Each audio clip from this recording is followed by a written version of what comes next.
గురువుగారు, జై చెప్పనమ్మా. శ్రీరామ్ గురువుగారు. జై శ్రీరామ్. బుద్ధి బలం గొప్పదా? శరీర బలం గొప్పదా? బుద్ధి బలం అంటే ఆలోచించి చేసేవాడు, తెలివైనవాడు. శరీర బలం అంటే భుజబలం. భుజబలం గొప్పదా అని అడగాలి. శరీర బలం అంటే భుజబలం. ఏది గొప్పదని అంటే భుజబలం ఉన్నవాడికి బుర్ర పనిచేయదు.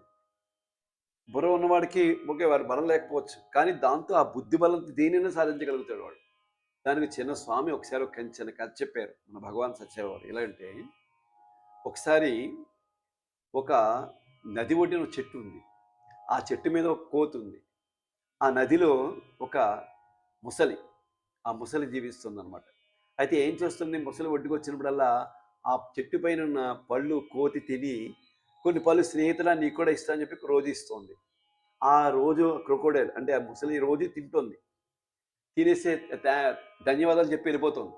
ఇలా రోజు వెళ్ళిపోతుంటే ఒకసారి అలా రోజు చేసింది. 4 రోజులు పోయిన తర్వాత ఏం చేసింది ఈ ముసలి, బావా కోతి బావా, నువ్వు నాకు చక్కగా ప్రతిరోజు పండ్లు పెట్టావు కదా, నేను మా మా మా ఇల్లు ఉంది లోపల నదిలో మధ్యలో మాకు నా భార్య కూడా ఉంటుంది అక్కడ, నిన్ను తీసుకెళ్ళి మాకు శుభ్రంగా నీకు విందు ఏర్పాటు చేస్తాను, చక్కగా రా అని చెప్తుంది అనమాట. కోతి ఏం చేస్తుంది, కోతి తెలివైంది, కానీ ఏం చేస్తుంది, అసలు ఏం చేస్తుందో చూద్దాంలే అని చెప్పి కిందకి వెళ్తుంది. వెళ్తున్నప్పుడు నాకు ఈత రాదు కదా, మరి ఎలా రాగలుగుతానంటే నా వీపు మీద కూర్చొని నేను తీసుకెళ్తానని చెప్పుంటుంది ముసలి. సరే వీపు మీద కూర్చుంటుంది. కూర్చుని నదిలో వెళ్ళిపోతూ ఉంటుంది. వెళ్తూ ఉండగా మధ్యలో ఆలోచన, దీనేంటి ఏం చేస్తుంది అని ఆలోచన.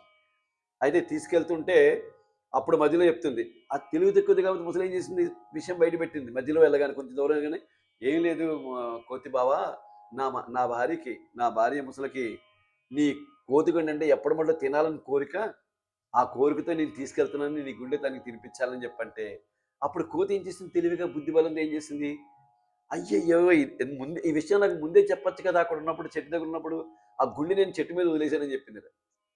దాని గుండెకాయ చెట్టు మీద వదిలేసని చెప్పింది. చెప్తే అవునా, అయ్యో నేను తప్పకుండా తెచ్చిస్తాను, అయ్యో నాకు ముందే చెప్తే నాకేం పర్వాలేదు తెచ్చిస్తాను, నీ భార్యకి పెట్టని చెప్పి బొట్టు తీసుకొచ్చిందంటే చెట్టు పైకి ఎక్కేసింది.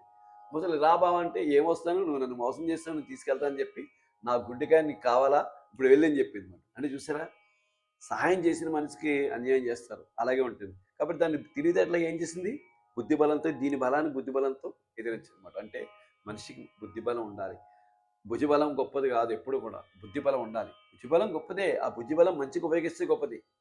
కాబట్టి బుద్ధిబలం చాలా గొప్పది, అది మంచి బుద్ధిగా ఉపయోగించుకుంటే.